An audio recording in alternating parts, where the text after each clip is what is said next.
ഉണ്ടുണ്ട്. നമ്മൾ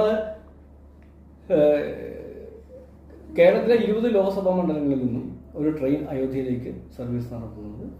അപ്പോൾ അതിൽ ഒരു ലോക്സഭാ മണ്ഡലത്തിൽ നിന്ന് ഏകദേശം 1400 ആളുകൾക്ക് പോകാൻ പറ്റുന്ന രീതിയിലുള്ള ക്രമീകരണമാണ് ചെയ്തിരിക്കുന്നത്. വളരെ ചെറിയ ചെലവിൽ അവർക്ക് പോയിട്ട് വരാൻ വേണ്ടിയിട്ട്. ഇപ്പോൾ നമ്മളൊരു AC ട്രെയിനാണ്.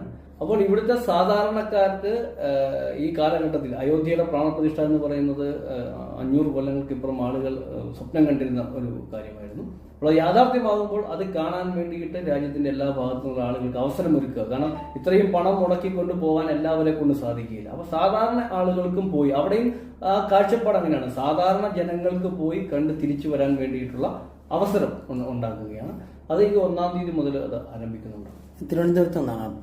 തിരുവനന്തപുരത്ത് നിന്ന് വരുന്നുണ്ട്. ട്രെയിൻ 2-3 സ്റ്റേഷനിൽ നിന്നാണ് ട്രെയിൻ ആരംഭിക്കുന്നത്. കോട്ടയം വഴി വന്ന് പോകുന്ന ട്രെയിനുകളുണ്ട്. ആലപ്പുഴ 15-ലുണ്ട്, 18-ലുണ്ട്.